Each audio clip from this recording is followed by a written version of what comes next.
Je suis toujours là. Quand le cinéma crève l'omerta. Autopsie d'une dictature. Et si un simple film pouvait faire tomber un mur de silence? Au Brésil, en ce moment, des salles de cinéma longtemps fermées rouvrent exceptionnellement pour projeter ce film. Non pas une superproduction, mais un cri, un acte de mémoire, un choc. Je suis toujours là raconte une histoire que l'État voulait effacer.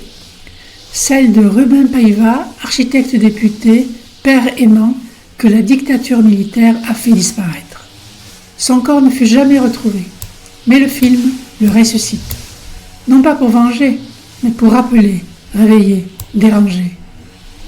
Tout commence sur la plage. Une famille bourgeoise rit, vit, s'étreint, et dès les premières secondes, un hélicoptère fend le ciel. Et il est là, au loin, presque invisible, mais déjà menaçant. La dictature arrive comme ça, sans grand fracas. Elle rampe dans le sable, s'infiltre sans dire son nom. Une milice s'installe, les arrestations sont absurdes, les accusations sans fondement, le pays devient kafkaïen. Une chape de plomb descend sur les personnages et sur nous. Le rythme se resserre, les taux se referment, on étouffe, comme si le film voulait nous faire ressentir ce que c'est que de vivre sans démocratie. Un monde où la peur devient norme, où la loi n'a plus de visage.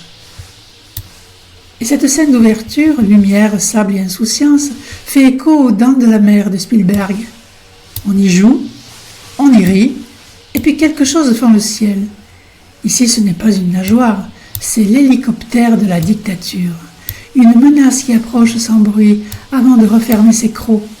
La dictature militaire du Brésil, une mâchoire d'acier. Et plus tard, comme dans la liste de Schindler, le film passe par les détails, une dent, un regard, un objet qu'on tente de sauver. Pas de grands discours, mais la puissance du geste concret. Le cinéma devient une arche, un tombeau de lumière dressé contre l'oubli. La dent, le sable et le père, dans cette scène où une petite fille perd sa dent de lait sur la plage, son père creuse un trou dans le sable et y dépose la dent. « Mais papa, on la retrouvera jamais ?»« Si, j'ai compté les pas depuis la maison. » Mais en silence, il glisse la dent dans sa poche et plus tard, il la retrouvera fidèle à sa promesse. Ou ce n'est pas une ruse, c'est un monde qu'il invente pour ses filles. Un monde où les promesses tiennent même dans les sables mouvants. Un monde stable, mesuré, où un père veille, arpente et garde. Mais ce monde-là s'effrite. Le sable devient glissant, la dictature approche et bientôt les dents, les corps, les repères seront tous menacés d'engloutissement.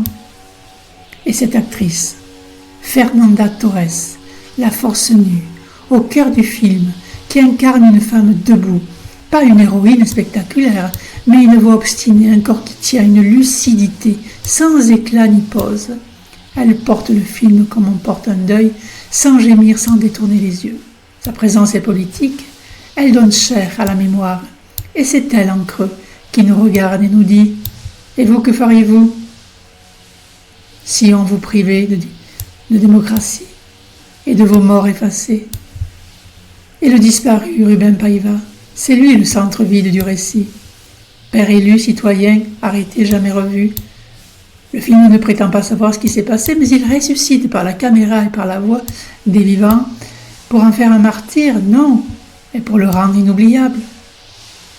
Et puis il y a la musique, notamment cette chanson, « Take me back to Piau », un chant doux populaire et presque ancestral. La chanson dit « Il faut trouver un moyen, mon ami ».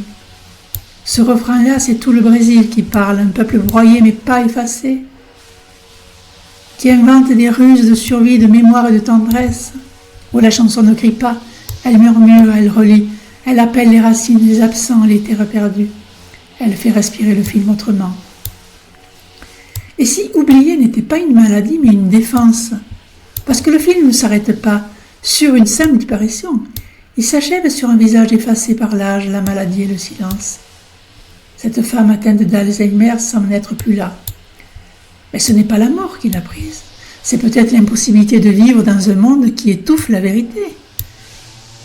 Et puis une image. Sur l'écran de télévision, l'État reconnaît enfin ce que le pays avait eu pendant 30 ans, que son mari a bien été assassiné par la dictature. Et là, elle revient. Ses yeux s'anivent, son être se redresse, la vérité enfin dite la réanime. Ce n'est pas seulement une scène poignante, c'est une déclaration. Penser, c'est respirer, et sans vérité, le souffle manque. Peut-être que la maladie ici n'est pas qu'une dégénérescence, mais une résistance inconsciente à un monde devenu irrespirable, un refus d'habiter un mensonge. Et si cette femme revient, c'est parce que souffle enfin la vérité, un souffle de mémoire, un souffle de réel. En conclusion, je suis toujours là, et dans le méandre de l'oubli imposé par la maladie d'Alzheimer, un état de lucidité surgit. Elle est assise en silence, le regard perdu. Elle semblait absente au monde, mais soudain à l'écran, le visage de son époux. Victime de la dictature, une étincelle traverse ses yeux, un sourire naît sur ses lèvres. Ce moment fugace révèle une vérité profonde. Parce que lorsque la mémoire vacille, l'essence de tout l'être demeure. Le « je pense donc je suis » de Descartes trouve ici une résonance poignante. La dépossession de soi, qu'elle soit causée par la maladie ou par l'oppression, ne peut effacer la vérité intime qui nous habite. Je suis toujours là nous rappelle que la reconnaissance de cette vérité, aussi tardive soit-elle, peut raviver les liens brisés et restaurer l'identité perdue. C'est un hommage à la résilience de l'esprit humain et à la puissance de la mémoire émotionnelle. Et notre monde aujourd'hui, de quoi nous parle-t-il ? Eh bien, ce film ne parle pas que du Brésil, il parle du monde. En 2024, seuls 24 pays sur 167 vivent dans une démocratie véritable. Plus de 70% des humains vivent sous des régimes qui trichent, qui bâillonnent ou qui écrasent. Alors oui, il est urgent de dire, de filmer, de nommer. Parce que la mémoire est politique et que sans elle, la mâchoire d'acier revient toujours.